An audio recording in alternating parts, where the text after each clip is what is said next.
샬롬, 안녕하세요. 말씀 읽어주는 제입니다. 오늘 마가복음 4장 말씀인데요. 제가 기도하고 시작하겠습니다. 살아계신 주님 감사드립니다. 오늘도 주님의 그 은혜 가운데 저희에게 살아갈 수 있는 힘과 삶의 터전과 만날 수 있는 사람들을 허락하심에 감사드립니다. 주님이 주시는 오늘 한날을 주님의 말씀과 함께 걸어가기 원합니다. 지혜롭게 하시고 주님께서 가르쳐 주신 대로 살아갈 수 있도록 함께하여 주십시오. 예수님 이름으로 기도드립니다. 아멘. 네, 마가복음 4장 새 한글 성경입니다. 예수님이 다시 바닷가에서 가르치기 시작하셨다. 그러자 매우 큰 무리가 예수님 곁으로 모여든다. 그래서 예수님이 배에 올라 앉아 바다에 계셨다. 무리는 모두 바다 가까이 무태 있었다. 예수님은 그들에게 많은 것을 비유들을 들어 가르치셨다. 가르치시는 가운데 예수님이 그들에게 이렇게 말씀하셨다. 잘 들으세요. 보세요. 씨 뿌리는 사람이 씨를 뿌리러 나갔습니다. 씨를 뿌리는데 어떤 것은 길가에 떨어졌습니다. 그러자 새들이 와서 그것을 쪼아 먹어 버렸습니다. 다른 것은 흙이 별로 없는 돌투성이 발 위에 떨어졌습니다. 그리고 곧바로 싹이 돋아났습니다. 흙이 깊지 않아서입니다. 그러나 해가 떠올랐을 때 타들어갔고 뿌리가 없어서 말라버렸습니다. 또 다른 것은 가시덤불 속에 떨어졌습니다. 그리고 가시덤불이 자라나 숨을 틀어막았습니다. 그래서 열매를 맺지 못했습니다. 또 다른 것들은 좋은 흙 속에 떨어졌습니다. 그것들은 싹이 나고 자라서 열매를 맺었습니다. 그래서 하나는 30배, 하나는 60배, 하나는 100배나 열매를 맺었습니다. 예수님이 또 말씀하셨다. 들을 귀 있는 사람은 들으시기 바랍니다. 예수님이 혼자 계실 때였다. 예수님 둘레에 있던 사람들이 열둘과 함께 그 비유들에 대해 여쭈어 보았다. 예수님이 그들에게 대답하셨다. 여러분에게는 하나님 나라의 비밀이 주어졌어요.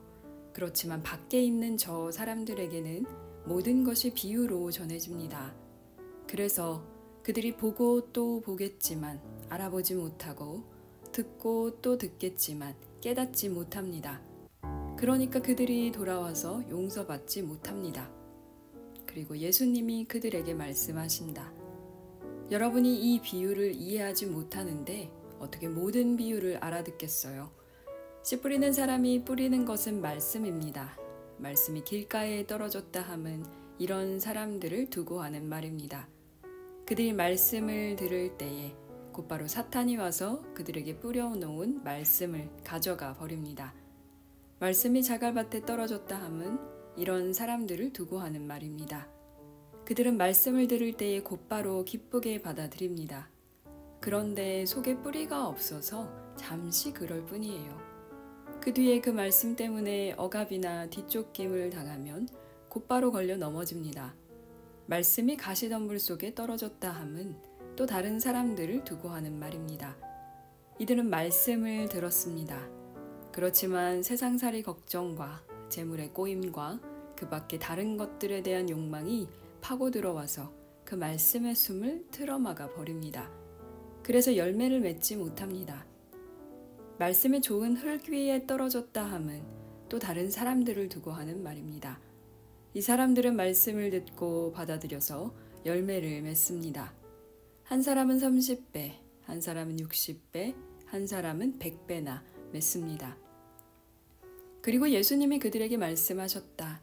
등잔불을 가져와 바가지로 덮어두거나 침대 밑에 두는 일이 있나요? 등잔대 위에 올려두지 않나요?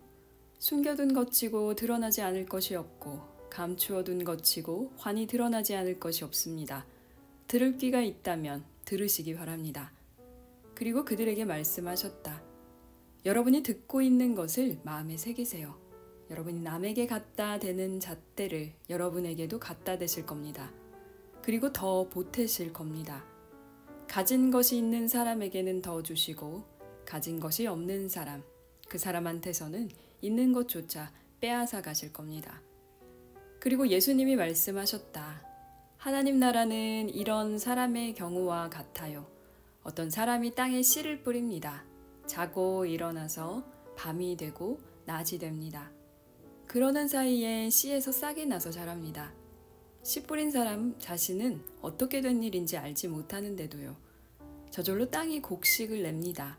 먼저는 줄기를, 그 뒤에 이삭을, 그 뒤에 이삭에 꽉 찬 나달을 냅니다. 곡식이 영글면 곧바로 낫을 댑니다. 거둘 때가 되었기 때문입니다. 그리고 예수님이 말씀하셨다. 하나님 나라를 무엇과 같다 할까요? 무슨 비유를 들어 설명할까요? 하나님 나라는 겨자씨와 같아요. 겨자씨를 땅에 뿌릴 때에는 땅 위에 어떤 씨보다도 작습니다. 그러나 씨 뿌린 뒤에는 자라나서 온갖 풀보다 크게 되고 가지들도 크게 뻗습니다. 그래서 하늘의 새들이 그 그늘 아래에 깃들일 수 있게 됩니다. 이처럼 많은 비유를 들어 예수님은 사람들이 알아들을 수 있는 만큼 말씀하셨다. 그런데 비유를 들지 않고서는 그들에게 말씀하지 않으셨다. 따로 제자들하고 있을 때에는 모든 것을 풀어 설명해 주셨다. 바로 그날 저녁이 되었을 때 예수님이 제자들에게 말씀하신다. 건너편으로 갑시다. 제자들은 무리를 뒤로 하고 예수님을 배에 타고 계신 그대로 모시고 간다. 다른 배들도 따라 붙었다. 이때 거센 바람이 크게 휘몰아친다. 파도가 배 안으로 넘쳐 들어왔다. 이미 배가 물에 잠길 정도였다. 그런데도 예수님은 배 뒤쪽에서 베개를 메고 주무시고 계셨다. 그래서 제자들이 예수님을 깨우며 소리친다. 선생님, 우리가 죽게 생겼는데 걱정도 안 되세요? 예수님이 깨어 일어나서 바람을 꾸짖으시고 바다에게 소리치셨다. 조용히 해라! 입 다물고 있어라! 그러자 바람이 잦아들어 매우 고요해졌다. 예수님이 제자들에게 말씀하셨다. 왜 겁을 먹고 있나요? 아직도 믿음이 없나요? 제자들은 매우 두려워했고 자기들끼리 수군거렸다. 누구지? 정말 이분은? 바람도 바다도 순순히 그분 말씀을 듣다니. 아멘. 5장입니다. 예수님 일행이 바다 건너편 거라사 사람들이 사는 지역으로 갔다. 예수님이 배에서 내리시자 곧바로 더러운 영에 붙들린 사람이 무덤들 사이에서 나와서 예수님을 만났다. 그 사람은 무덤들 있는 곳에 거처를 두고 살았는데 사슬로 그를 묶어둘 수 있는 사람이 이제는 아무도 없었다. 여러 번 족쇄와 사슬로 묶어두었지만 사슬을 끊어버리고 족쇄를 부숴버렸기 때문이다. 그를 힘으로 눌러막을 수 있는 사람은 아무도 없었다. 끊임없이 밤낮 무덤들 사이에서 또 여러 산에서 소리를 지르며 자기 몸을 돌로 내리찍곤 했다. 그가 멀리서 예수님을 보고서 달려와 예수님께 엎드려 절했다. 그리고 크게 소리질러 말한다. 저한테 왜 이러십니까? 더없이 높으신 하나님의 아들 예수님, 하나님의 이름으로 간곡히 빕니다. 저를 윽박지르지 마십시오. 예수님이 그에게 더러운 영아, 그 사람에게서 떠나거라 하고 말씀하셨기 때문이다. 예수님이 더러운 영에게 캐물으셨다. 너의 이름이 무엇이냐? 그가 대답한다. 제 이름은 레기온입니다. 저희의 수가 많기 때문입니다. 더러운 영은 몇 번이고 예수님께 사정했다. 자기들을 그 지역에서 내보내지 말아달라고 했다. 마침 거기 산 비탈에서 큰 돼지떼가 풀을 뜯어먹고 있었다. 더러운 영들이 예수님께 사정했다. 저희를 보내 돼지들한테로 들어가게 해주십시오. 예수님이 허락해 주셨다. 그러자 더러운 영들이 나와서 돼지들한테로 들어갔다. 그리고 돼지떼가 벼랑으로 돌진하여 바다에 떨어졌는데 2,000마리쯤이었다. 돼지들이 바닷속에서 숨이 막혀 죽었다. 돼지치던 사람들이 달아나 그 도시 안과 둘레의 여러 농장으로 가서 이 일을 알렸다. 그러자 사람들이 무슨 일이 벌어졌는지 직접 보러 왔다. 사람들이 예수님께로 와서 눈여겨보니 귀신 들린 사람이 옷을 입고 멀쩡하게 앉아있다. 레기온 귀신이 붙었던 바로 그 사람이다. 그래서 사람들은 두려움에 사로잡혔다. 이 일을 지켜본 사람들이 귀신 들린 사람에게 어떤 일이 일어났는지를 그들에게 이야기해 주었다. 돼지들 이야기도 해주었다. 그러자 사람들은 예수님께 자기네 지역에서 떠나달라고 사정사정하기 시작했다. 예수님이 배에 올라타시자 귀신 들렸던 사람이 예수님께 사정사정했다. 함께 있도록 해달라는 것이었다. 그러나 예수님은 허락하지 않으셨다. 오히려 이렇게 말씀하신다. 집으로 가세요. 가족한테로요. 그리고 그들에게 다 알리세요. 주님이 그대를 위해 해주신 일이 무엇인지 또 어떻게 불쌍히 여겨주셨는지를요. 그가 떠나가서 예수님이 자기를 위해 해주신 일을 데카폴리스에서 모두 선포하기 시작했다. 그러자 다들 놀라워했다. 예수님이 배를 타고 다시 건너편으로 가시자 큰 무리가 예수님께로 모여들었다. 예수님은 바닷가에 계셨다. 그때 회당 지도자들 가운데 한 사람이 온다. 이름은 야이로이다. 그는 예수님을 보고 발 앞에 꿇어 엎드린다. 그러고는 예수님께 애원한다. 제 딸아이가 다 죽어갑니다. 오셔서 딸에게 두 손을 얹어 구원해 주세요. 살려내 주세요. 그러자 예수님이 그와 함께 가셨다. 또 큰 무리가 따라가며 예수님을 사방에서 밀어댔다. 그런데 12년 동안 출혈병에 시달려온 한 여자가 있었다. 그는 많은 의사들에게 괴로움을 많이 겪었고 재산을 다 날려버렸다. 그렇지만 전혀 쓸데없었고 오히려 상태는 더 나빠졌다. 그는 예수님의 소문을 듣고 무리 틈에 끼어와서 뒤에서 예수님의 겉옷을 건드렸다. 그는 저분의 겉옷만 건드려도 나을 텐데 하고 계속 말해왔던 것이다. 곧바로 병의 뿌리가 사라졌으며 그는 병이 나았음을 몸으로 느꼈다. 그때 곧바로 예수님이 자기에게서 능력이 흘러나갔음을 스스로 알아차리시고 무리 가운데서 몸을 돌려 물으셨다. 내 겉옷을 누가 건드렸나요? 제자들이 대답했다. 무리가 선생님을 둘러싸고 밀어대는 것을 보시면서 나를 누가 건드렸나요? 하고 물으십니까? 그러나 자기를 건드린 여자를 보시려고 예수님이 무리를 둘러보셨다. 그 여자는 두려워 떨고 있었는데 자기에게 일어난 일을 알았기 때문이다. 그가 나와 예수님 앞에 엎드려서 있는 그대로 다 말씀드렸다. 그러자 예수님이 그에게 말씀하셨다. 따님, 그대의 믿음이 그대를 구원했어요. 평안히 가세요. 병의 고통에서 놓여나서 건강하게 지내세요. 예수님이 아직 말씀하고 계실 때 그 회당 지도자의 집으로부터 사람들이 와서 알려준다. 따님이 숨을 거두었습니다. 저 선생님을 계속 성가시게 할 까닭이 무엇입니까? 그러나 그런 말이 오가는 것을 예수님이 곁에서 들으시고 그 회당 지도자에게 말씀하신다. 두려워하지 마세요. 믿기만 하세요.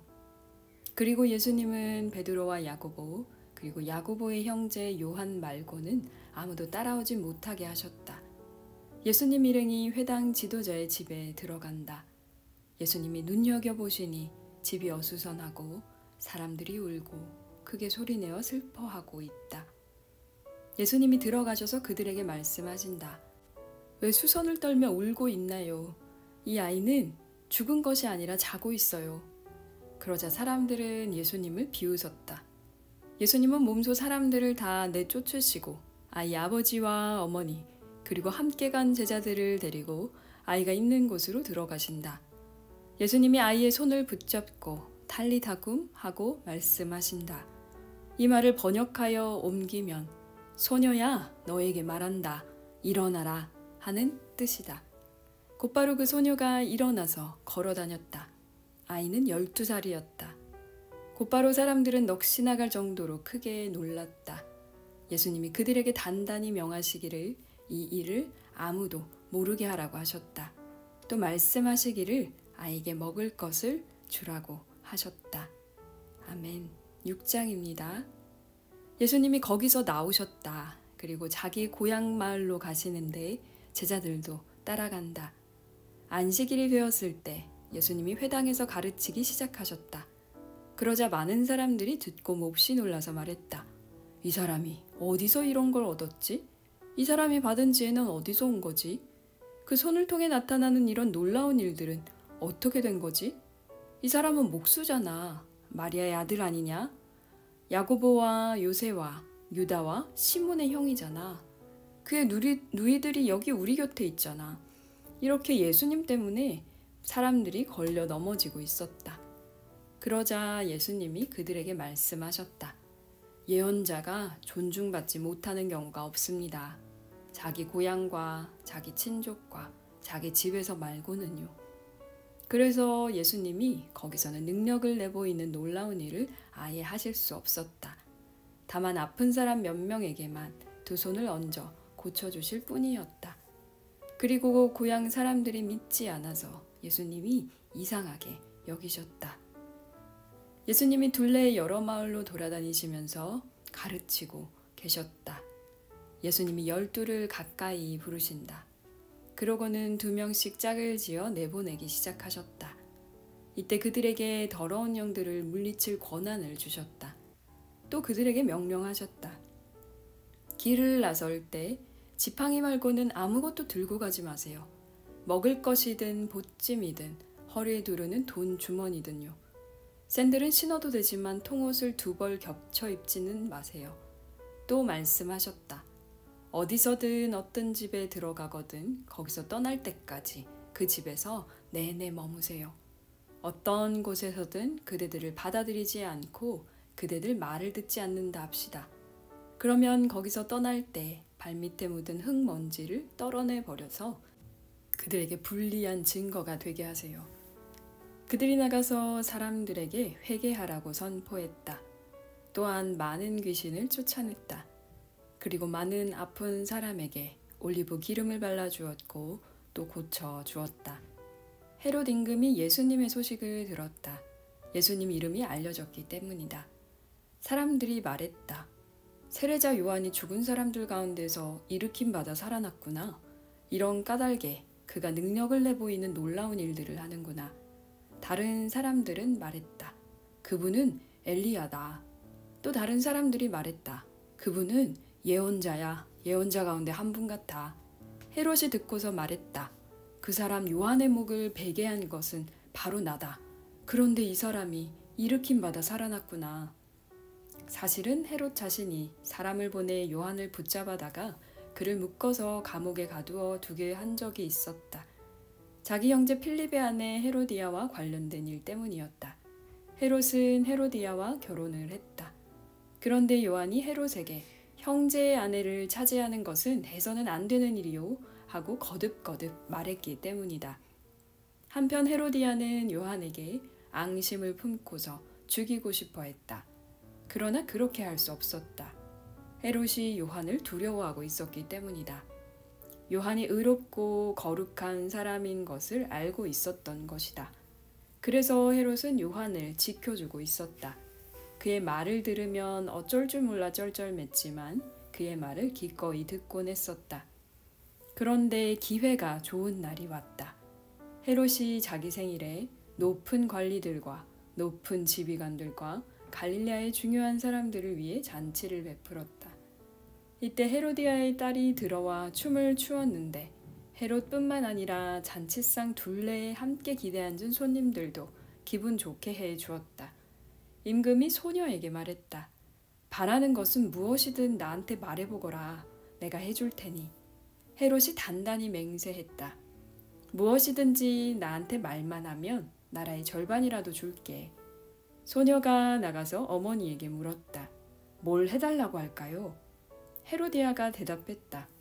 세례를 주는 사람 요한의 머리를 달라고 해라. 소녀가 곧바로 서둘러 임금에게로 가서 요청했다. 제가 바라는 것은 지금 당장 쟁반에 세례자 요한의 머리를 담아 저에게 주시는 거예요.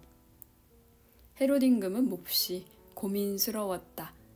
그렇지만 잔치상에 둘러앉은 손님들 앞에서 한 맹세 때문에 소녀에게 한 약속을 깨고 싶지 않았다. 임금은 곧바로 스페쿨라토르 사형 집행관을 보내 요한의 머리를 가져오도록 지시했다. 사형 집행관이 나가서 감옥에 갇힌 요한의 목을 베었다. 그리고 그 머리를 쟁반에 담아 가져와서 소녀에게 주었다. 소녀는 그 머리를 어머니에게 주었다. 요한의 제자들이 소식을 듣고 와서 요한의 주검을 모셔가서 무덤에 안장했다. 사도들이 예수님께로 모여든다. 그리고 자기들이 무엇을 했는지, 무엇을 가르쳤는지 모두 다 알려드렸다. 예수님이 말씀하신다. 바로 그대들이야말로 따로 외떨어진 곳으로 와서 조금 쉬세요. 오가는 사람이 많아서 그들은 먹을 틈도 없었기 때문이다. 그래서 그들은 배를 타고 따로 외떨어진 곳으로 떠나갔다. 그들이 가는 것을 사람들이 보았고 많은 사람들이 그것을 알아차렸다. 그래서 모든 도시에서 나온 사람들이 묻기를 따라 다 함께 그리로 달려가 그들보다 앞서 도착했다. 예수님은 배에서 내려 큰 무리를 보시고 그들 때문에 가슴이 아프셨다. 그들이 목자 없는 양과 같아서였다. 그래서 예수님은 그들에게 많은 것을 가르쳐 주기 시작하셨다. 이미 시간이 많이 늦어지자 제자들이 예수님께 다가와서 말씀드렸다. 이곳이 외떨어진 곳인데다가 시간도 이미 늦었습니다. 사람들을 흩어 보내시지요. 둘레 농장과 마을들로 나가서 저마다 먹을 것을 살 수 있게 하시지요. 그러나 예수님은 제자들에게 대답하셨다. 그대들이 주세요. 그들에게 먹을 것을. 그대들이요. 제자들이 또 말씀드린다. 우리가 나가서 200데나리온어치 빵을 사서 그분들이 먹도록 주라는 말씀입니까? 예수님이 제자들에게 말씀하신다. 그대들에게는 빵이 얼마나 있나요? 가서 한번 살펴보세요. 제자들이 알아보고 말씀드린다. 5개 있습니다. 물고기도 2마리 있습니다. 그러자 예수님이 제자들에게 명령하셔서 모든 사람이 먹을 수 있도록 모둠을 지어 푸른 풀밭에 자리 잡고 앉게 하라고 하셨다. 그래서 사람들이 100명씩 50명씩 무리지어 자리 잡고 앉았다.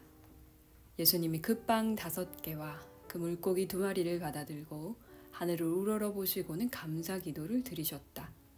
그러고는 자신의 제자들에게 빵을 떼어 주셔서 사람들 앞에 가져다 놓게 하셨다. 물고기 2마리도 모든 사람에게 한 몫씩 주게 하셨다. 모두가 먹고 배불렀다.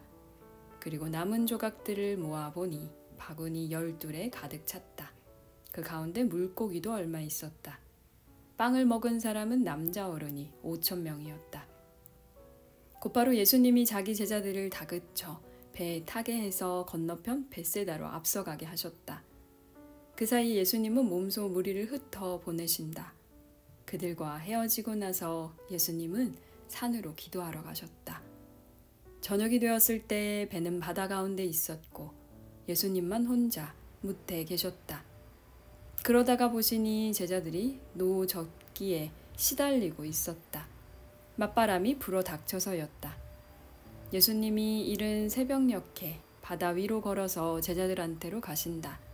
그런데 그들을 그냥 지나쳐 가시려고 했다. 한편 예수님이 바다 위로 걸어오시는 것을 본 사람들은 헛개비라고 생각해서 비명을 내질렀다. 모두가 보고서 겁에 질렸던 것이다. 그러나 예수님이 곧바로 그들과 말씀을 나누셨다. 그들에게 말씀하신다. 힘내세요. 나예요, 나. 두려워하지 마세요.